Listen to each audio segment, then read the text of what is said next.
What is a hero? A mythological figure, often of divine descent, endowed with great strength or ability? An illustrious warrior? No. It's a person admired for achievements and noble qualities, one who shows great courage. Welcome to the What's a Hero podcast, where we dive deep into what a hero is and what makes them that hero. I'm your host, Ken Frownfelter, and I'm going to be introducing you to some of the world's most likely and unlikely heroes. You may have never heard of them before, and they most likely have never met you. But they all have one thing in common. They are ready to do whatever it takes to help make you better, even if it means sacrificing everything for you. Let's get into it.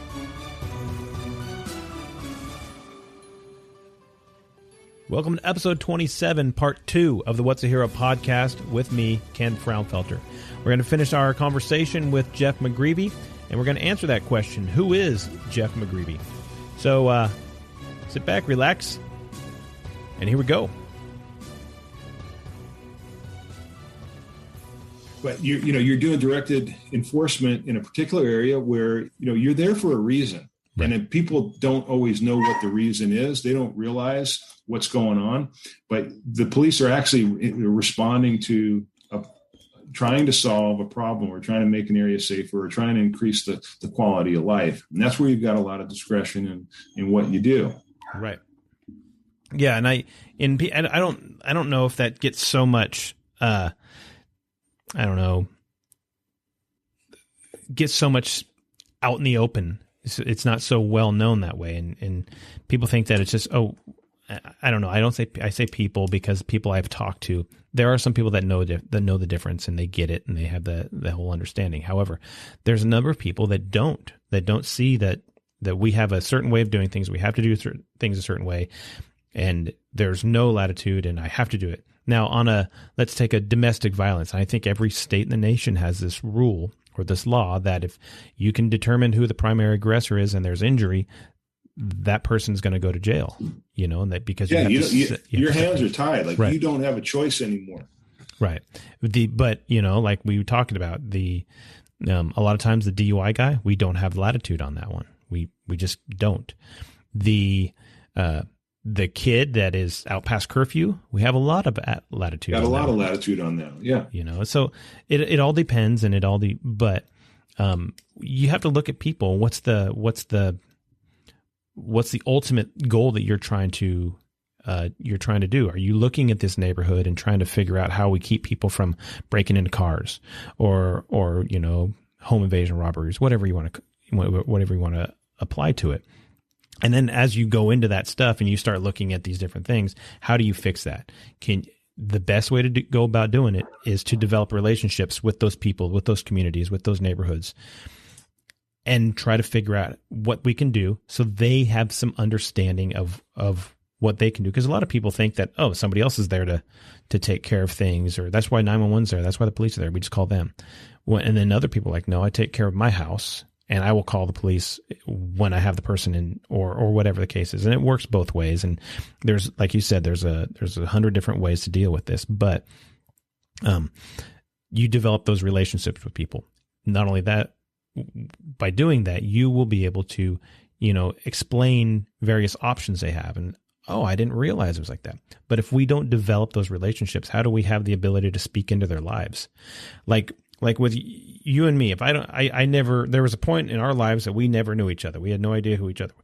And if I just walked up to you on the street and I just said, hey, what you should do, you should invest this much money, and you should get a haircut because your hair's a little weird, but I think you would look good in a pink dress, stupid stuff. And then who am I to speak into your life saying this sort of thing, because I don't have a relationship. Now we get to know each other, we get to talking, we get to spend time together, we develop a relationship with each other, we're friends, and I can say, hey man, I don't know if I like this new haircut you got. You look like a rooster, or whatever the case is. And you're like, you really think so? Yeah.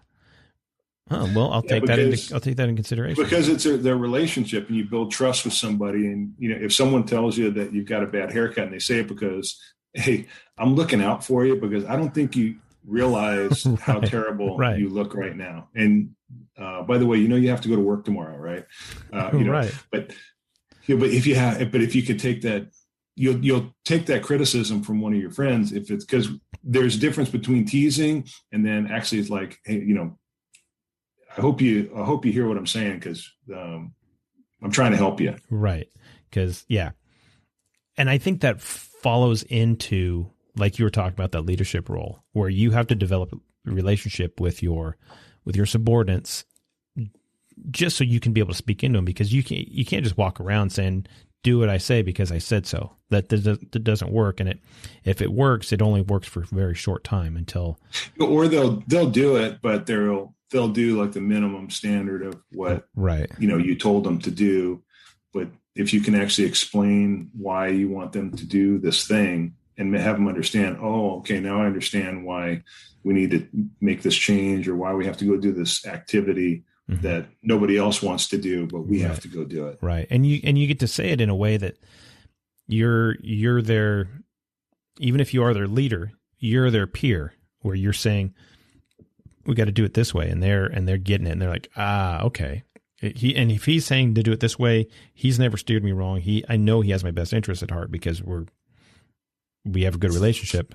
Then yeah, let's just do it now. And I'll be willing to do it better because of who has asked me to do it in the first place. So it's like and even that doesn't even always work. Like they'll go do it, but like sometimes, like this police work job, there's a lot of stuff that you have to do that is not fun to do.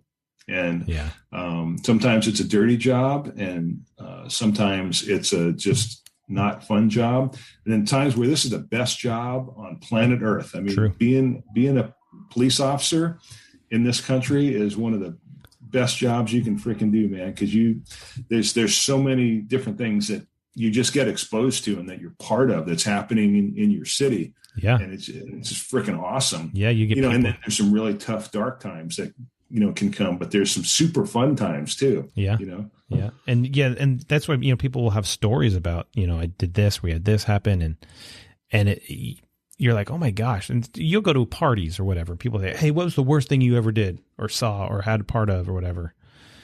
And you're like, I don't know. And then you're like, well, what was the coolest thing? And you can probably pull that one out before you'll pull out the worst thing, just because it's just the way it is, There's horrible things that we all go through and we all see. And, sometimes we don't want to bring it back up. But the good stuff, the super funny stuff, some of the funniest things I've ever seen in my entire life have been while I've been at work. Mm-hmm. And without a doubt. And there's just, and everybody's, and if you're not a police officer and you're listening to this right now and you're saying, well, what are those? What are those? It's hard to just pull it out from under our hat. It just say, oh, it was this, without having it already thought about, because we have all these things. But I remember just the ridiculous laughter where you're silent, where you're laughing, you're laughing so hard, you're quiet, and yeah, it's hard to bring that up just out of nowhere, when somebody says, hey, what was the funniest thing? Yeah. And I'm not like trying to tell stories, but like, as I'm thinking about this, because there's so many things, but I had a female partner. One night we were doing a gang, and we usually rode single cars, but we were doubled up working a special detail. Mm-hmm. And, we dropped the kid off at juvenile hall, and we're driving back, and it's midnight, and we're driving down. We're in a kind of we're on a main road that cuts through a residential area. Yeah. And down in the distance, I see like these shadows, like something's happened in the street as we're coming up. Now it's dark. I got my headlights on. It's dark. We're in uniform. We're driving a police car. And as we get close, I'm like, what is going on? Is there an accident down there? As we get closer and the headlights get closer, there's 4 women streaking across the street. and as we get closer, they realize that they're streaking in front of a police car.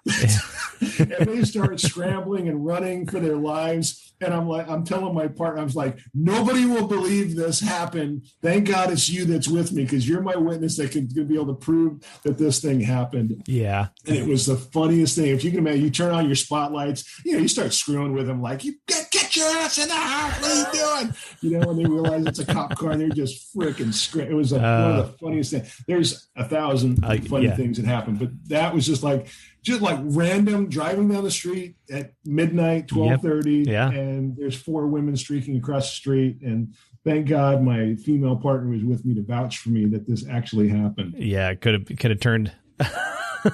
So funny. I guess I had one similar to that where there was and I'm going to try to be as appropriate as I can on this one, because it was, I had a dispatcher who was doing a ride along. She had just gotten hired or whatever, so she was doing a ride along, and it got to be at 10, 11 o'clock at night, and she was getting ready to. We were going to do one more pass through the park, and then I was going to go drop her off and get out of there.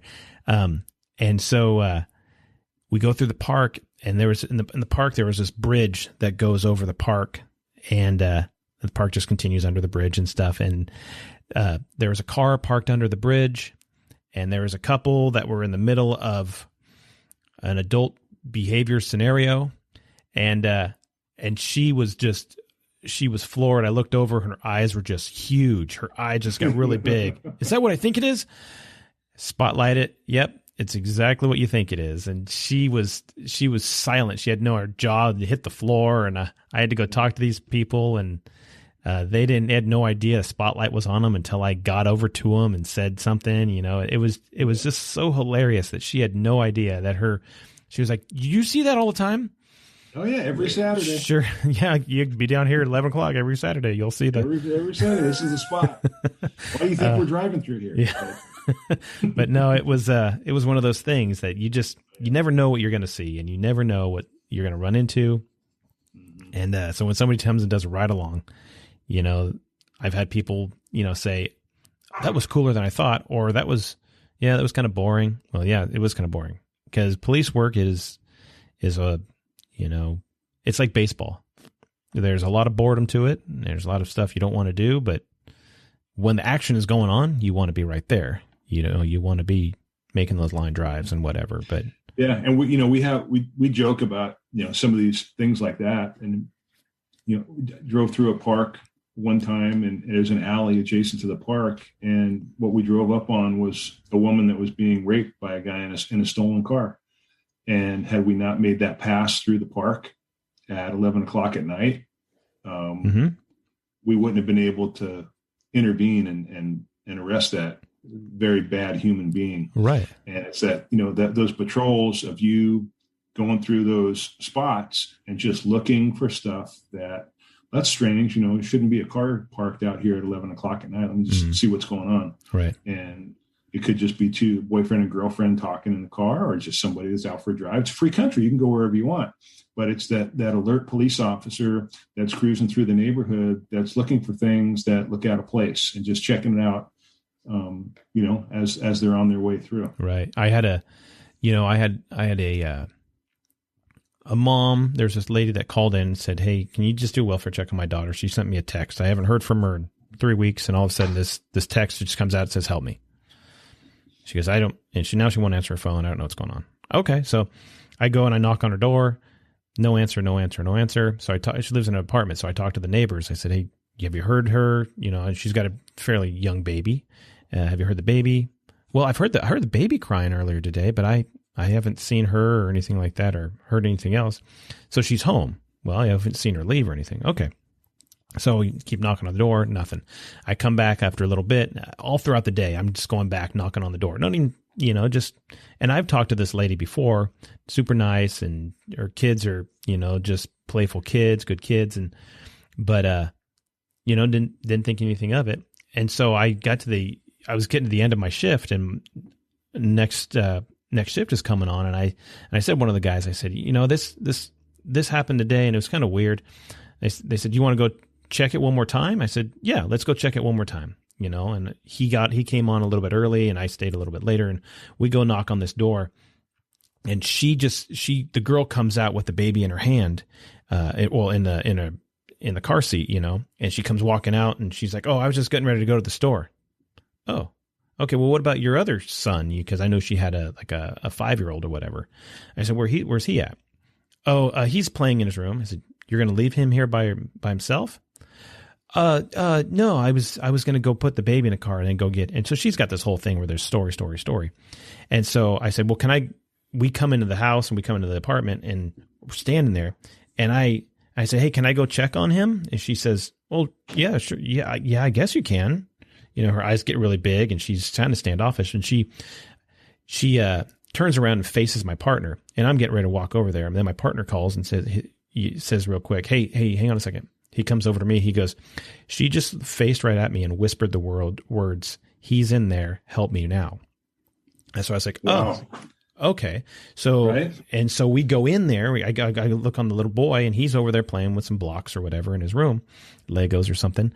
And then my partner comes around. She said he's in the bathroom.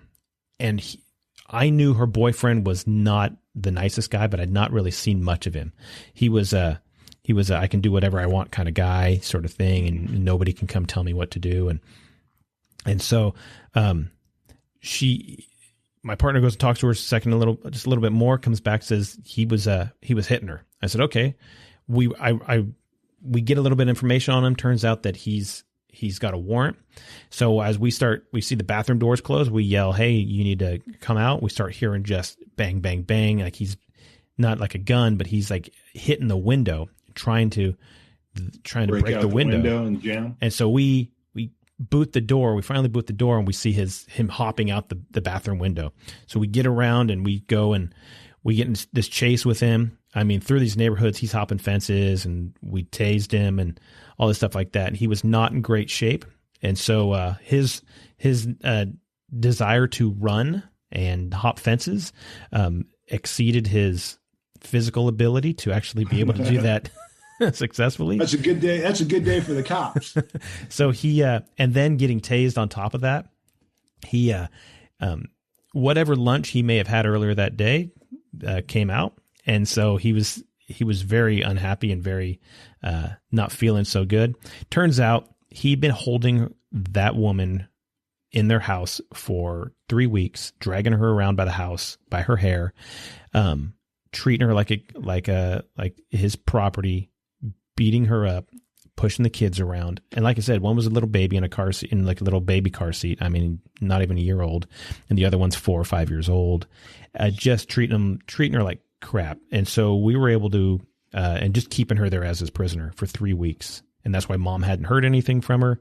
And then she was able to get just a text out saying, help me. That was it. That was all her mom was. So just that tenacity to say, we got to check on this. You never know. I was like, hats off to you to just go like, keep checking. Because, when you talked about relationships earlier, right? It's there was something about the contact with mom that, hey, let's just keep checking on this. That this doesn't seem right. Why?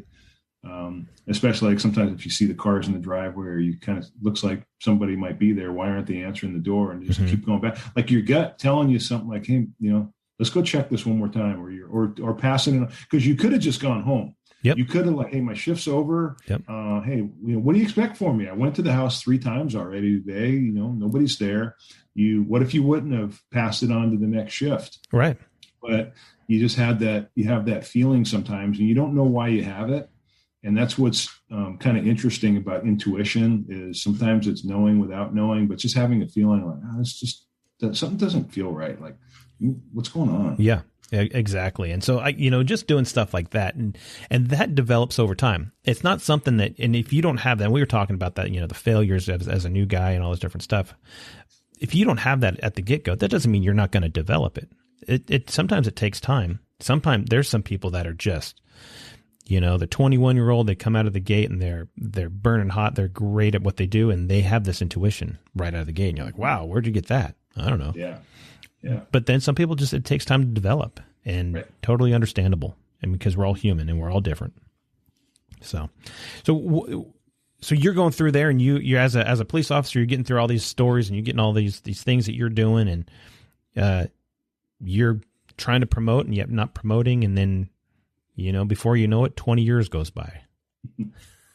Yeah, man. Is that about right? It took me 22 years to make sergeant. Part of that was my fault. Like there was an education requirement that you had to have. So the first part of my career, I was more of it in the tactical side. Like I just was operations, and I was a patrol officer for about 6.5 years, and then I went into our gang unit, and everyone that was in the gang unit was on SWAT. So it was like you worked full time in the gang unit, and then we were on the SWAT team. And then about halfway into that, I became a canine handler also. So I was doing uniform gang enforcement with a canine, and I was on the SWAT team, and I did that for about 8 years. And now you're getting into that 15-year mark in your career, going like, all right, I'm getting older. I should be looking at trying to advance and promote. And plus I was starting to have some back problems where I wasn't feeling good. And you start thinking, okay, I don't want to be, a PO2 forever, pushing a black and white around. I want to get some other opportunities that, can come around. Right. But I didn't have a lot of college credit. So I had to start, working on getting college credit so I could get the minimum so I could start testing. And then, and I look back at that and go like, hey, Jeff, that was your fault, bro. Like when you're young, you think, oh, I don't need that. I don't need any of that. I'm just going to work patrol forever. This is what it's going to be. This is it. Yeah. And then after 15 years, you're like, okay, I want to do something else. Yeah. Especially the day in, the day out. And you're like, I need to do something. I need to change something up because I'm right. Yeah. And you want to make a little bit more money, and you just want to start, and get a little bit more responsibility. And as you get promoted, other opportunities come up too. So there's some assignments that are only for a certain rank. You might have detective opportunities and things like that. And, I was essentially excluded from that. Like you're not eligible. You can't even put in. So, got my units that I needed to get. And I had a mentor, a guy that was like, he was helping me do that by giving me time off work. Like my commander, the guy was like, he saw something in me as like, you got to get your credit so you can test, we need somebody like you. We hope someone like you can come up. You've got a lot of experience. And I had, as an officer rank, I had, good leadership ability, because I was one of the more senior officers in the patrol ranks, if you will. Right. And so he was giving me opportunity. He was helping me. And so now I was like, I'd found a guy to kind of help mentor me a little bit that was willing to help me and approve some vacation. Because I would go out of town and take training classes that were giving me college credits, and he was supporting me doing that. So I owe him a lot. His name's Dave Villanueva. He's out in Kansas now. Right. And like I said, you never know.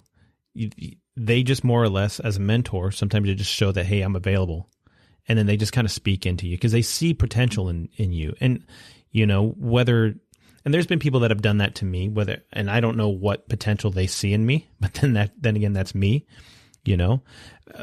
and I'm assuming the same thing is similar with you, where you just sit there and realize, oh my gosh, if they see something in me, I need to be able to see that too. And then you start looking for it as well. And then you start thinking of yourself, because if somebody else is thinking highly of you, you should be thinking highly of yourself too. Because obviously you can't be so humble that you don't think that you are worth, whatever, that you're not valued to be able to do whatever, the supervisory or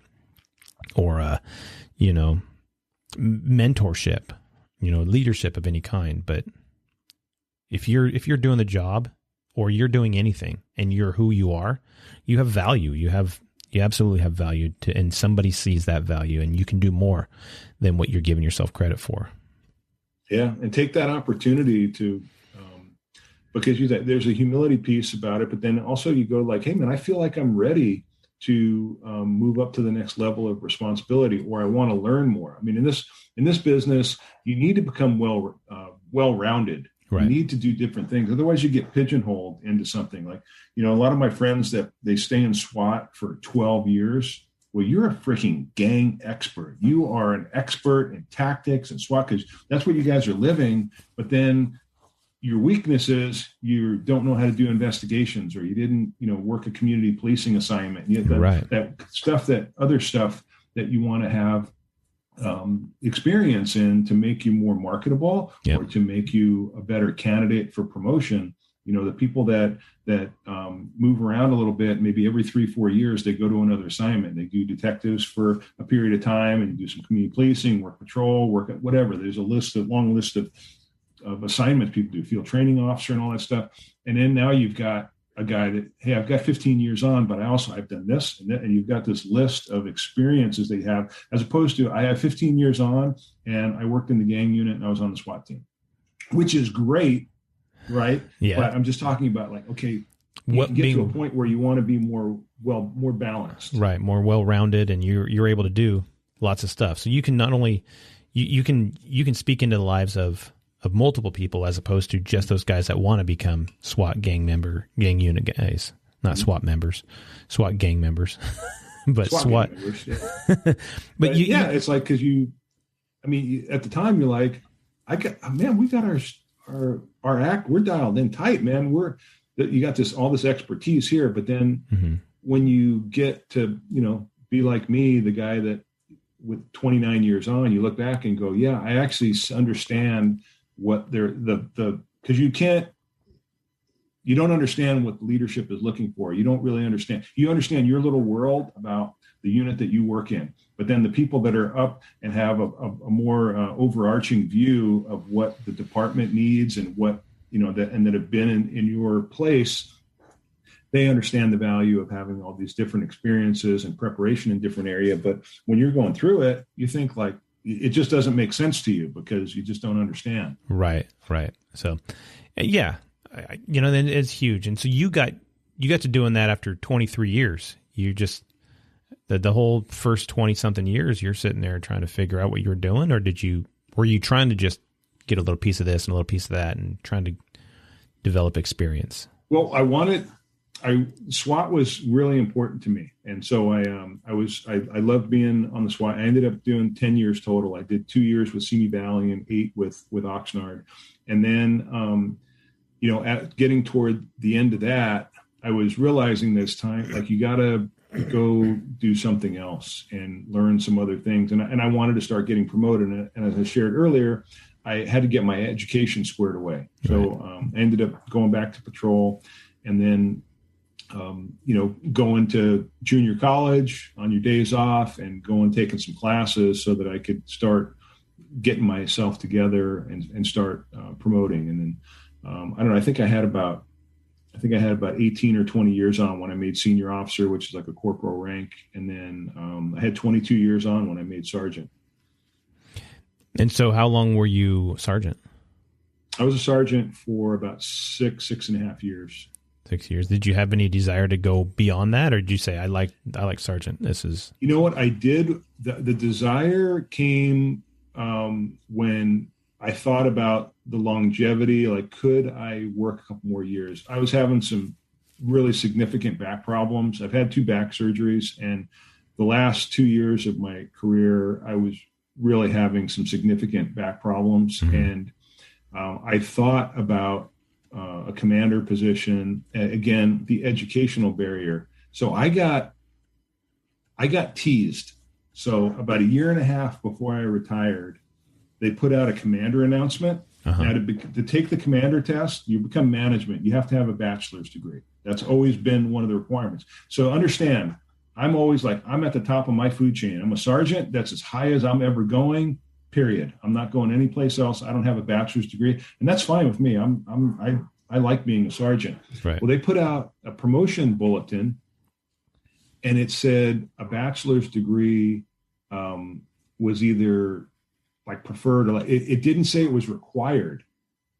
And I went, holy crap, I could take the commander's test. Right. And the reason I thought about it is like, oh, you know what, if I got up into a management position, I could work a couple extra years because I wouldn't have to be wearing all the heavy patrol equipment and that kind of thing. Cause I was really struggling with my low back. What happened was human resources made a mistake, and they changed it and then put the requirement back in there that you had to have a bachelor's degree. Oh. And I felt like it was a little bait and switch there. Little deflated. But they didn't tell anybody they changed it. So I'm like a week is going on where I'm like, I'm going to do this. I started working on my resume, and I'm like, hey, I'm going to throw my name in the hat, and I'm going to go compete with these college boys because my stock was pretty high at the time. I was in a community policing job. We were doing really well. And I'm like, I'm going to throw my name in the hat with these college boys and take them for a run. Like, let's see what happens. Right. And then they just, without telling anybody, they switched the thing. And so I was going to submit, you have to go online and actually submit an application. And I'm looking in there and the requirements were changed. And I was so embarrassed because they didn't tell anybody, So I'm starting to do this thing about like, I'm going to go through this process. Taking this step and then they don't even tell it. The HR, it wasn't the department's fault. It was HR's fault, but they didn't send out an email, say, hey, here's an updated thing. We realized we made a mistake and there was an error. Here's the new announcement. So that was my only thought about trying to promote beyond that. So there was a potential opportunity and it got fizzled out within a week. So while you were sergeant, did you obviously like that? I did, like everybody says, sergeant's the best job in the department. And I think it's true. Being a patrol sergeant is probably the best job in the department. And there's other supervisory assignments, like, some people like major crimes or something. Like if you're in the sergeant in the gang unit and you're out there rocking and rolling with your guys, that's great. And then there's so many different things, but being a patrol sergeant was really cool because when I was working on the weekend shifts, the officers were real young. You had a bunch of 1 to 5 year officers. Mm-hmm. So it's like that situation I was telling you about, like, I've done everything that you guys are doing and I've made the mistakes that you guys are going to make. And so you could kind of get ahead of something and then also really have an opportunity to help. I don't want to say mentor, but just, help point people in the right direction. Right. Right. And, I really like that. And there was a book that before Extreme Ownership came out, my go-to book was called Turn the Ship Around. Mm-hmm. And David Marquet, he talks about intent-based leadership or leading with intent. Right. And, he tells a story in his book about, if you haven't read it, I encourage you. I did it on audiobook, but Turn the Ship Around. I'm in the middle of it right now, to be honest, because based off of your recommendations. Right? So, he's got this story. He was a submarine commander and he gave an order and one of his subordinates repeated the order knowing that the order was wrong. And when he said, why did you give the order? He said, well, because you told me to. Right. And so they could have had this catastrophe happen. And he says, I refuse to give an order after that unless it was absolutely necessary. And so what I started doing, what I translate that into police supervision is that your officers come to you with questions every day where they want to run something by you or they want you to make the decision about this thing. So this way they could say, well, I per Sergeant McGreevy, I did blah, blah, blah, or I spoke with Sergeant McGreevy and so what I would do is we would talk about the situation in a way that it took them down the road where they would discover the answer. Most of the time they could discover what it was that they wanted to do. Right. We were talking about domestic violence laws earlier. Very complicated, very complex. There's specific things that you have to do. So every day I would get calls from my officers that were on a domestic violence unit and be like, hey, Sarge, here's what's going on. And they run in through the scenario. And then what I started doing is say, well, how do you want to handle the situation? Or what is your intention? What are your intentions right now? And they'd be like, well, what I want to do, Sarge, is I want to do this. And they'd be, well, why do you want to do that? Oh, because, and then they check off the boxes on why that was the appropriate decision to make. Mm-hmm.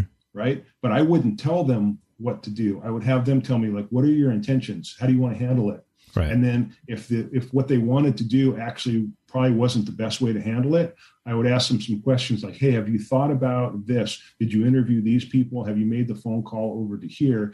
And then they would go, oh, no, I didn't do that. Or I hadn't thought about that. And they go, hey, well, okay, why don't we do these things? Call me back and let's talk about it again. And you like help them discover what the answer was. Right. Or many times they knew what they wanted to do. They just wanted the sergeant to check off and approve the scenario. So I'd like, let them talk. I already know what the right thing to do is, right, based on what they're telling me. And I say, like, hey, how do you want to handle this, brother? Well, what we're going to do, Sarge, is bam, bam, bam. Outstanding. That sounds great. Do that. So this way they're making their decision. Many times when there was some confusion, like they call them like, hey, I'm not sure what to do here. Because there's 3 options on what we can do. Right. And we start talking through it. And then by us having the conversation, we actually discover what the right answer is, and that's what they do. And then if something changes, well, we can just make an adjustment to what we're going to do. But that for me was the book, and then Extreme Ownership came out, and then it just kind of built on that. Right. Now I agree with you. I read Extreme Ownership first, but then when you told me about Turn the Ship Around, I was like, okay, so I got it, and I'm going through it. And like I said, I'm in the middle of it right now, and I'll try to go. I'll do both. So I'm the physical copy and then the audio copy, the Audible version, and I'm listening to it. As I'm listening to it, I have to I'll back it up 10 minutes or something like that, because I want to hear that part again, because obviously I'm doing something or whatever, but I want to hear it again. And wait a minute, what did he just say there? And I like that part. So I back it up some more, 5 more minutes, and look at, listen to that part. Then I'll go to the physical copy and I'll find that page and I'll dog ear it or whatever the case is. And it's just, that is a good book, because not only is it's an actual story. He's telling a story about this whole thing, as opposed to concept number 1, do this. Concept number 2, it's not like that at all. It's a story, and it's very digestible, which is cool. So yeah, and I like the way that they give an example, and then you can just relate it to what your situation was. So for me, I was a police supervisor, so I could hear the lessons that he was sharing with us, and then I could just translate it into the police supervision. Right. It was really easy for me to do that. Right. And so I've noticed doing that a little bit. I've got, one, I tell my guys, I say, hey, just communicate with me. And I don't care if you over communicate with me, just communicate with me. So I've got one guy he'll call me all the time. Hey, we're going to do this, this, and this. And he's sharp. He's smarter than I am. He's probably processes things 5 times as fast as me, or whatever the case is. He's a good cop. And he's like, hey, this is what we're going to do, and this is where we're going to be. Okay, cool. And I trust you. And he goes, I want to go do this. And I can't think of a reason why I would say, no, don't do that. But he is one of those guys where he's so go get him that you have to say, okay, hang on a second. We got to look at this. But he looks at angles, and he looks at where everybody's at, and figures out what to do before when you do it. So, but you get people like that just want to say, well, this is what's going on. How do you want me to handle it? Well, what do you want? How do you want to handle it? Well, I was going to do this. Okay, that sounds good to me. I mean, you know what you're doing. Now, these guys that I'm talking about are veterans. They've been doing this for 15 years or something. Mm-hmm. Those 1 to 5 year guys that you're talking about, that's a totally different story. Let's talk about it. Why do you want to do it? Let's develop you and develop your thought process, as opposed to just, let's always just charge out there and go get the bad guy. And because that's not always going to be the best. So. Right. And then you got that 15-year veteran that is leading up the chain of command. He's keeping you apprised, because he understands the value of, and he sees a bigger picture of the game too. Right. Of hey, I understand that when something's going on, there are certain criteria, some things we want to keep the sergeant or the watch commander updated on. Right. If they got a little situation, you don't, there's the no surprises rule. Right. One of my sergeants that I worked for a long time, he had it written up on his board, and it was no surprises, meaning hey, if something's going on, just give me a heads up. Let me know what you're doing. Right. And then, if you're on a serious call where you've got, where it's a significant incident, just give me a heads up on what it is so that I'm aware of it. And then you can decide if you're going to roll on it, or, let the watch commander know what it is. And because, you don't want them to get surprised, and they just understand it too. And then this way you know what's happening in the field. And as the supervisor, is there another step that I need to take because, John is working on this particular investigation. Right. Absolutely. So you get to do sergeant, and you get to do that for several years, and you enjoy it a lot. And I'm assuming you can go off on stories and tell all sorts of fun stuff that happened and stuff that wasn't so fun and whatever. But you're coming to the end of this career that you've invested your entire life into for the last 20 some odd years. How did that, what was going on there?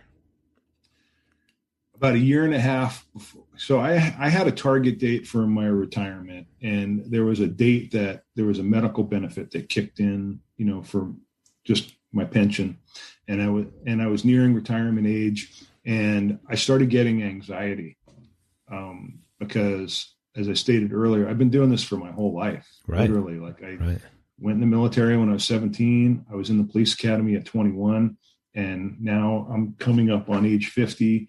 And what am I going to do? Do I keep working? And I told her I was having a lot of struggles with my back. I was, okay, how much longer am I going to be able to do this for?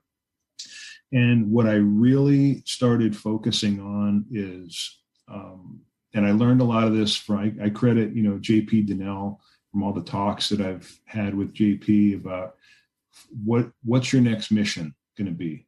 And I started, because you can think okay, I'm going to go get a job somewhere, or do I want to work? Do I not want to work? Do I want to move out of state? Do I want to just, be a retired guy that kind of just hangs around the house and does nothing? Or do you want to continue to serve in some way? And what I identified, there was 4 things that, as I really sat and dove into, like, what do you want to do with your life? And one of the things that I wanted to do is I wanted to continue to help cops. And I spent about 15 years on our trauma support team, and then we added peer support. So it was trauma support and peer support. Right. And for 6.5 years, I was the peer support coordinator for the department. So I got heavily involved in like the officer wellness space. Yeah. Lots of training, and really involved with updates for our peer support program, and just trying to make the program better and better and better.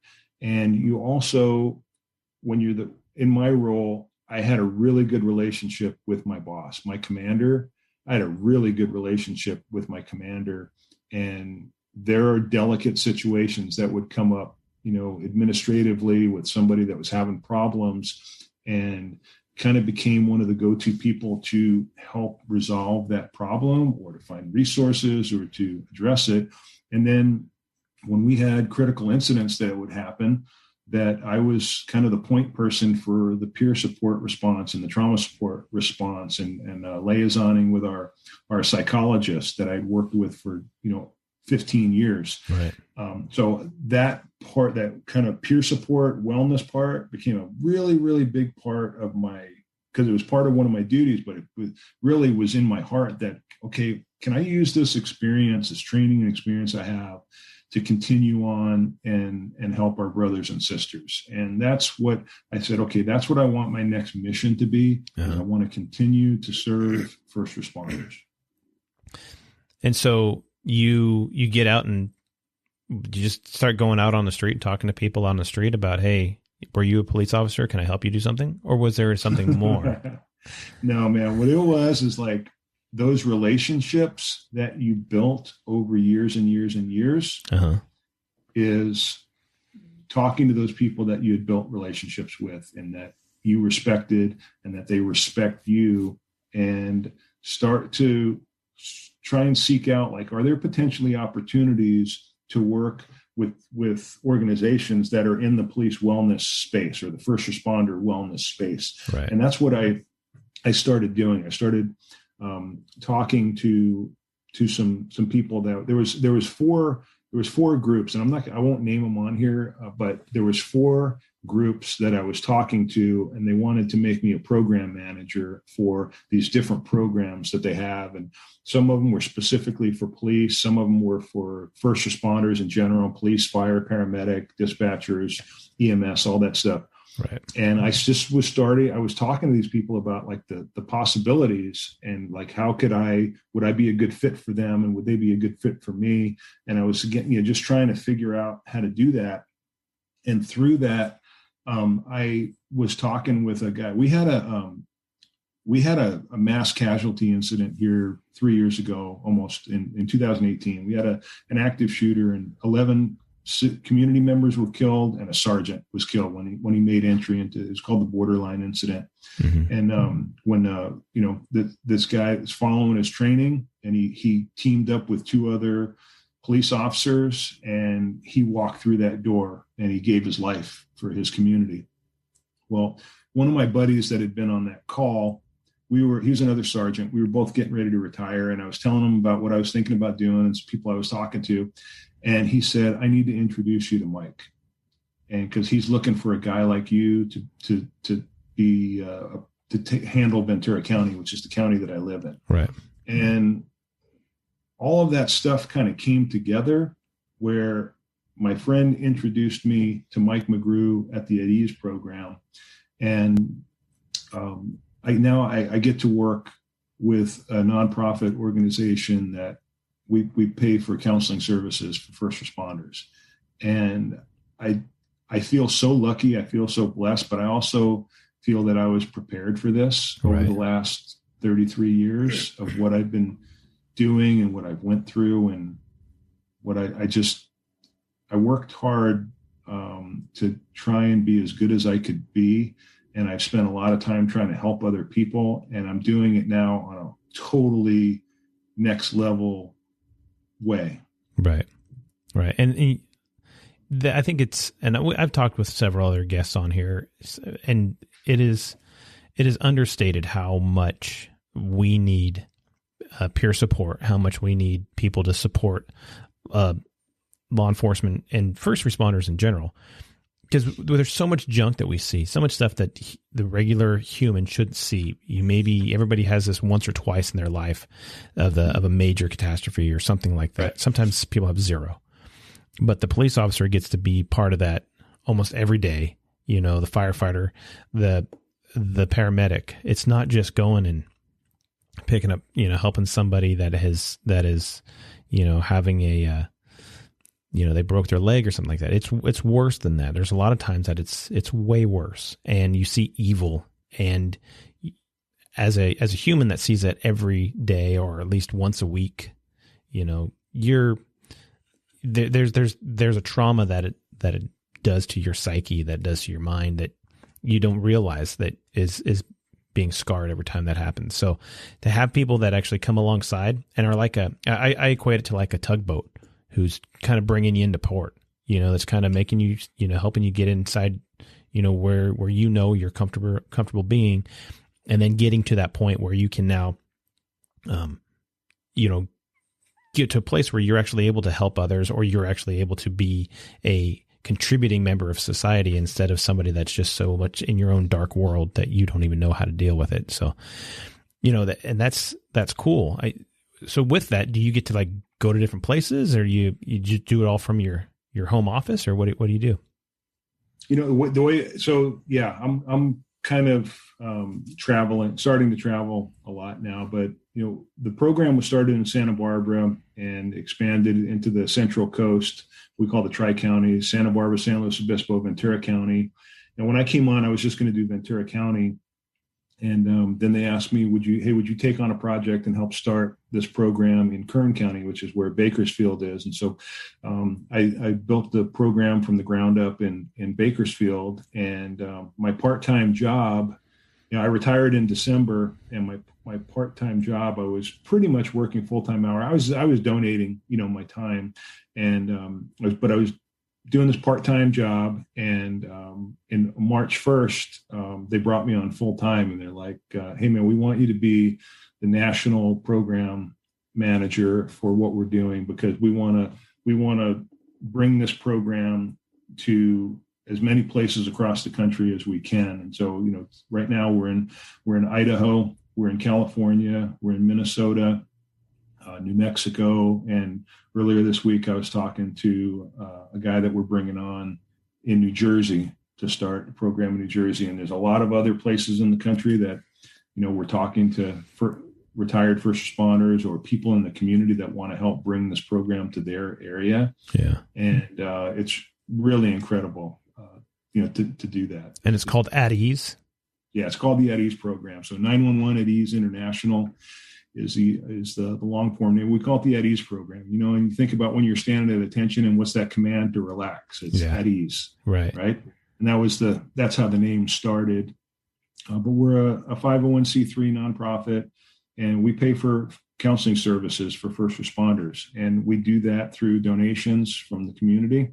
What we do is we partner with the community, the people out in the community that want to support their local first responders. Right. And so The community supports us. We apply for some grants, and there's community foundations that work with us. Also, the police and fire unions. Most police departments and fire departments have a union or an association, and they contribute as well, because those dollars are getting spent directly to support their members. Right. And essentially, what it is, it's a confidential way for a first responder to get help without going through the department resources. Because a lot of us, and myself included, I had to step forward in 2015 and go get some help for myself, because I'd been having nightmares for 2 years straight. I knew I was having post-traumatic stress symptoms for a long, long time from a lot of different critical incidents that I was involved in. And it kind of came to a head, and I finally stepped forward and took my own medicine and went to a counselor. And, I'm happy to report that I don't have nightmares anymore, but I was afraid to come forward for a long time because I didn't know exactly how to get the help. Right. And I kind of didn't want to open up that door and let that stuff out that I'd pushed down for so long. Right. But it had gotten to the point where I couldn't keep it down anymore. It was just, I needed to deal with it. So, now I get to help guys like us, guys and gals like us that are dealing with these same things. Right. And my last episode was with Chris Hoyer, and he was mentioning that same thing where, you just got to get some help. Sometimes you go through those critical incidents, those things that are just life changing, and you don't think about it. And there's got to be something that's got to help you get through that, whether it's, someone wanting to come alongside like your group, or, and we were talking about it earlier today where those guys are coming back from World War I, World War II, and they're on the boat. They just got to get all that off their chest, as opposed to the guy that is expected to get right back to it the next day. And that's not fair, so, and that's awesome. How can somebody learn about Addy's program? Yeah, our website is 911aei.org. So 911adamedwardida.org. And we've got a great 8-minute video on there that talks about what we do, and there's testimonials from police officers and firefighters that have used the program. And if someone was interested in supporting, there's a donate now or support button on the website. And we have a 9/11 campaign that we're doing, and so people can donate $9.11 a month. Small, it's like buying 2 cups of coffee, right, a month, but a small way. I mean, we're exclusively funded by donations and partnerships with the community, and we do some fundraising throughout the year that supports us. We've got some good corporate sponsors, but check out our website and 911aei.org. And, if you want to help a first responder, or if you're a first responder that if you need some backup, we're here for you to help out, because don't let it go on longer than it needs to go on. Don't be like me. Don't put, for years and years and years, I tried to ignore it, and it does go with this. It's very treatable. And you don't need to suffer with this stuff. Right. Nobody's going to think you're a wussy or anything like that. You just go talk about it. Just go get off your chest. And I talked about this. I've had several guests on here that we've talked about. Just go get, you can talk to somebody, and there's always somebody that wants to help. And you get people like yourself who just want to serve others and want to see people succeed and become better and all that stuff like that. So not only, the beauty go ahead. No, I was just going to say, building on, peer support programs. I'm a big advocate for peer support.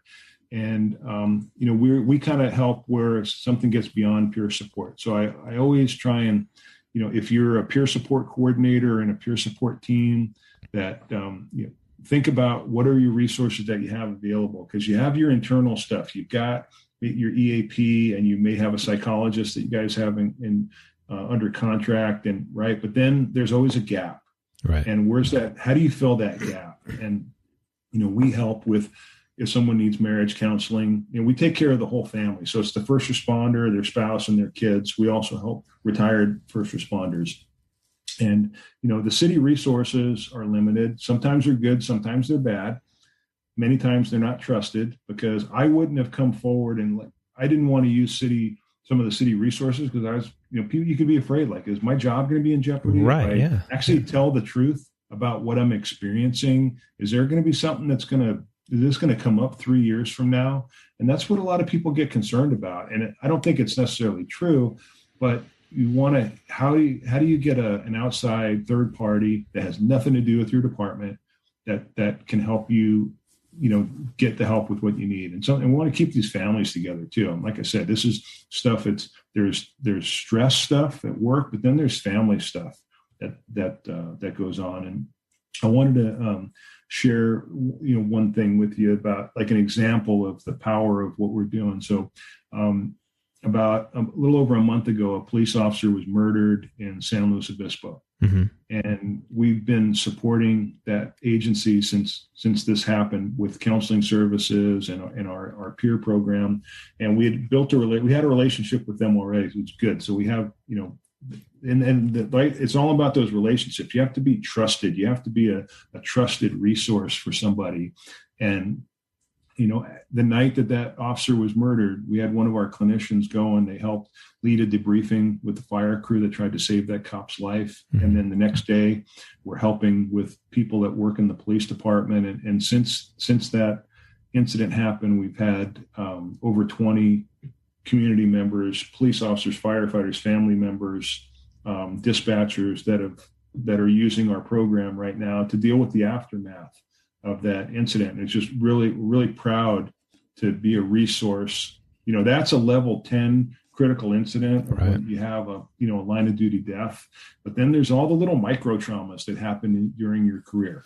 And you'll have some spikes where you have something significant that happens, like a child death or an officer involved shooting or a catastrophe or a plane crash or a train crash or some gnarly car accident that could be particularly gruesome.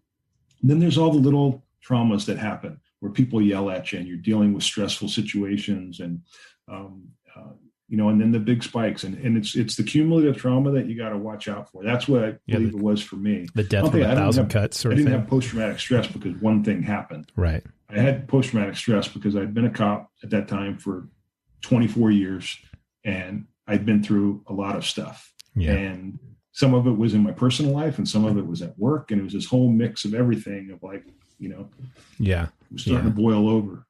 Yeah. Like I said, that death from 1,000 cuts thing, you don't want to, it all builds up, it all piles up, and that's the worst thing. So, yeah. So and that's it's just awesome. Part of your wellness program, man. Yeah. It's like you go to the gym and you lift and you run and right, but then what about your brain health? What do you do? Yeah. There's things that you need to do sometimes for your brain. Yep. And yeah, we've actually had several people on here who have mentioned that same exact thing. You got to think about everything you do. You do your, like you said, you work out or you read books or you eat healthy or whatever the case is. Sometimes cops don't eat healthy, but you got to think about your mind health. What are you putting in? What are you getting out? Also, you can't leave it all in there so that's awesome. So you mentioned really quick, JP Dennel. Yeah. So for those people that are listening that don't know who JP Dennel is, who is he? And who is he to you and how do you know him? Yeah, JP is a former Navy SEAL that he's a leadership instructor with Echelon Front. And he's been somebody that it's been great to get to know JP. But I started going to training with Echelon Front. There's extreme ownership trainings that they do back. I got the book in 2015 and then I went to the first muster. And then that's where I met JP, was at muster number 1 down in San Diego. And then that following year, we hired Echelon Front to come and give a presentation, and JP came out and gave a presentation in Oxnard.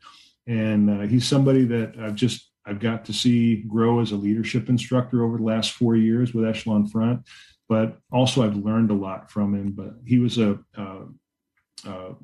point man and sniper in Task Unit Bruiser, SEAL Team 3 in the famous Battle of Ramadi. And he's got a tremendous amount of experience, and it's really been neat to learn. I've learned a lot from JP over the years. Right. And so those guys that don't know what's the connection and how, so you've heard me talk about Jocko on here. You've heard several other of my guests talk about Jocko Willink and stuff like that. And, JP was his sniper. He was his guy. And so there's this connection, and Echelon Front is Jocko's company. So having Jocko's company come to Oxnard and actually do do leadership training with your team and with your officers. That's pretty cool. That is a pretty big deal. And so now you're good friends, I guess, with JP as well as you can be for people that live thousands of miles away from each other. I mean, yeah. I mean, we're friends. You know, Sure. We're not. We're acquaintances and we're friends. I love the guy. I love what he does. And you know, the extreme ownership for me was really a game changer. I told you, turn the ship around with my go-to book. And then when I read Extreme Ownership, everything kind of clicked for me.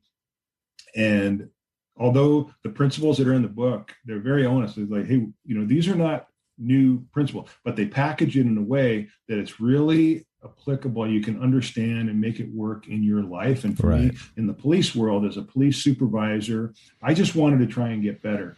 And the other thing, I told you, 2015, I stepped forward and got myself some help. Well, that book also came out.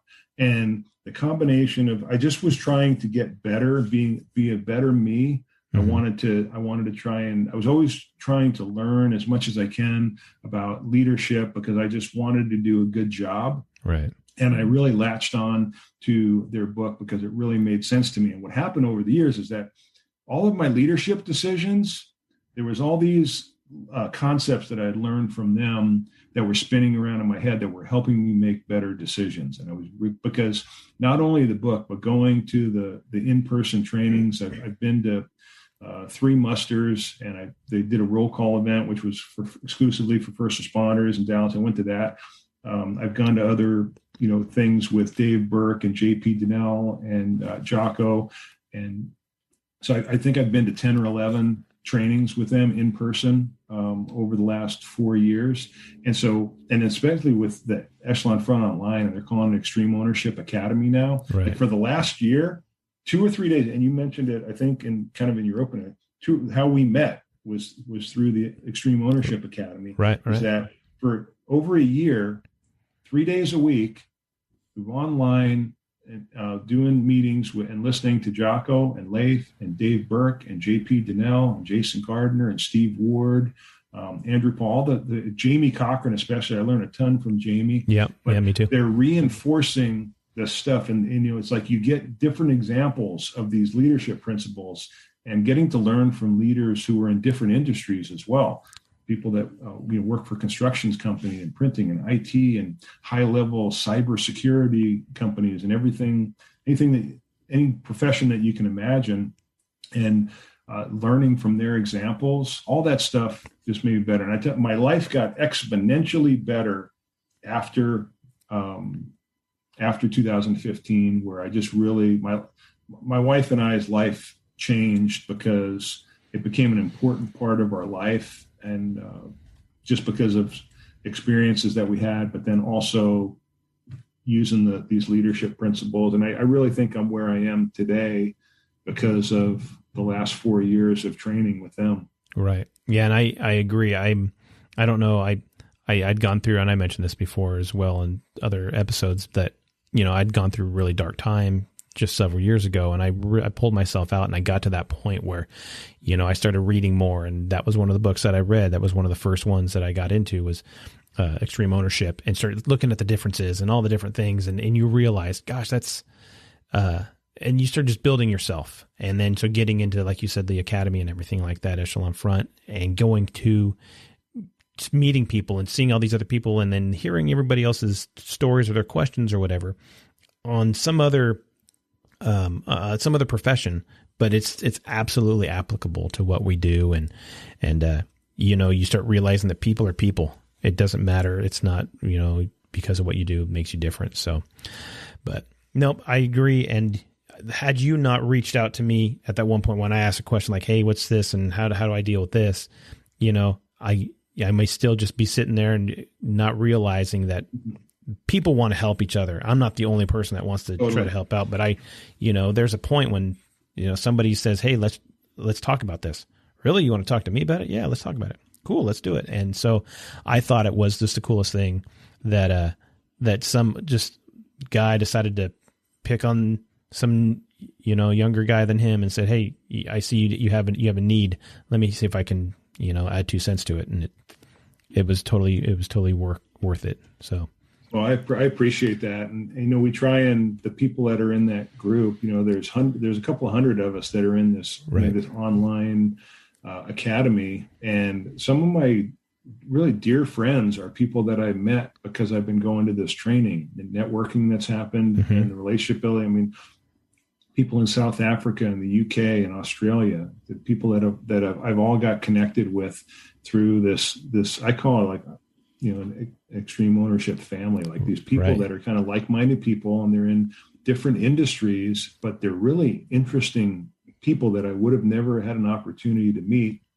And when we get into some of these trainings and people ask a question, we try and, hey, throw out some examples to them of ways to help them solve that problem, because a lot of the people that are in there, they've been where you are. Like, you're a new sergeant, and I was a sergeant for a few years, and if I can give you some little example of something that I experienced, and here's a way that I got through it. Yeah, maybe it'll help you with what you're dealing with. Right, exactly. That's the way I look at it. Yeah, life is not for us to take with us. I think life is for us to leave for somebody else. All our experiences. What are we going to do with those? We have to share them. So But I got to late as life got on. I started, because it's not cocky to try and give somebody some advice. Like, if somebody doesn't want advice, so you don't mentor somebody that doesn't want to be mentored. Right. But when you have a life's experience that, like, hey, I think this life's experience might be cool to share with you, and the person that you're giving that experience to goes, oh, that totally makes sense. Like, that's very similar to this situation that I'm dealing with. Because sometimes it's a supervisory challenges, or like, I think dealing with people is one of the toughest things that you have to do as a supervisor, is just it's that whole relationship piece, and then leading up and down the chain of command with what you're doing. Yeah. It's really interesting. I think being a sergeant's a very interesting position to be in, because you can be really effective and you can learn a lot, but you make some mistakes too. Yeah. You learn from it and go, okay, I'll do a better job on that one next time. Yeah, you can be very defective, I guess, at some points too. No, that's where I met Jarrett Morris too. He was on a couple episodes ago, and I know you know Jarrett. And I know Jarrett. I was just listening to your interview with him, and like, here's the challenge coin. Nobody else can see it, but you can see it. But Jarrett gave me a challenge coin, and Jared and I talk a couple times a week about stuff. We live 45 minutes away from each other, and there's, we just, as fellow sergeants, we talk about stuff, and support each other. Right. Yeah. He gets hold of me every once in a while, and he sent me a challenge coin too. I got it, cool. Downstairs on my thing. So I think it's cool that, you never know. You never know, by trying to do something to make yourself better, you're going to get challenged, but you're also going to be humbled, and then you're going to meet more people, and you're going to build relationships. And, just because the little world that you're in doesn't mean that you're done and then there's nothing more, and you think you've done this for long enough. There's always more, and there's always different people, and there's people that care, and that people want to see you succeed. And, it's amazing what is out there for us to be able to latch on to. And, if you just work on make yourself better, you're going to actually start working towards helping other people be better as well. So, yeah, man. And looking like it's always hard for us to, what's your weakness? Like, identify your weakness, but just continual growth and trying to improve and training, surround yourself with people that are kind of trying to go the same direction that you are, and you can lift each other up. Yep. And, and then the people that aren't, maybe you shouldn't be around, they'll kind of drop off. And then you surround yourself with more and more like-minded people that are, that you want to be around, that you can support each other. Yep. Absolutely. Absolutely. So, we've been babbling on for however long. We're going on over 2 hours now, which is kind of cool, but, I know we got stuff to do. So, I do want to let everybody know that you can find the What's a Hero podcast on Facebook and on Twitter. Instagram.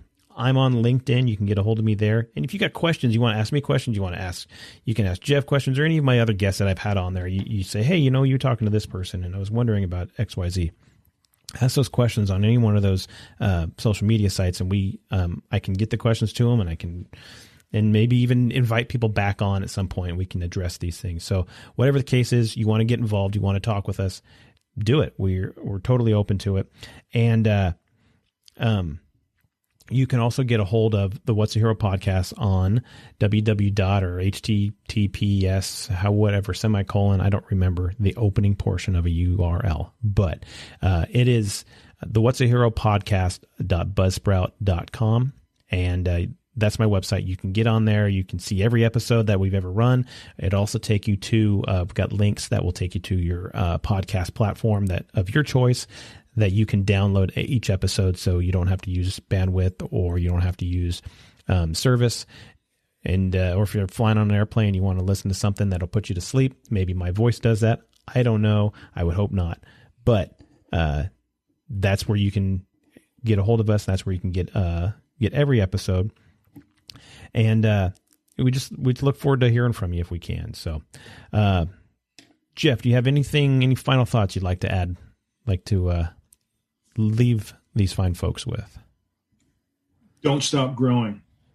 Keep looking for opportunities to get better, and don't be afraid to ask people for help. And because there's a lot of people that are willing to share their wisdom with you. Just be humble enough to accept it. And if anybody wants to connect with me, I'm on LinkedIn and Facebook. Just Google my name, Jeff McGreevy. I'm pretty easy to find. And, really just looking forward to continuing the conversation down the road. Absolutely. Well, thanks for that.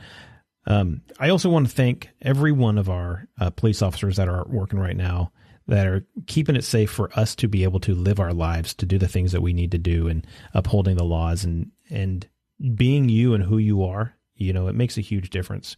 And for every other first responder, for that fact, firefighters and EMTs and our frontline medical workers, doctors, nurses, and teachers too. You guys make a huge difference in a lot of people's lives. You help develop people from the get-go, so we don't have to deal with so many problem people. So, but I want to thank you all for that. And additionally, I want to thank all of our veterans too, that are out there, that are serving, that are either overseas on the front lines, or that are at home just training to be better, so you can help defend this country. So I appreciate it. I know Jeff does as well. And, you have our sincerest gratitude. So with that, I have been Ken Frownfelter, and for Jeff McGreevy, we have been the What's a Hero podcast, and we are clear.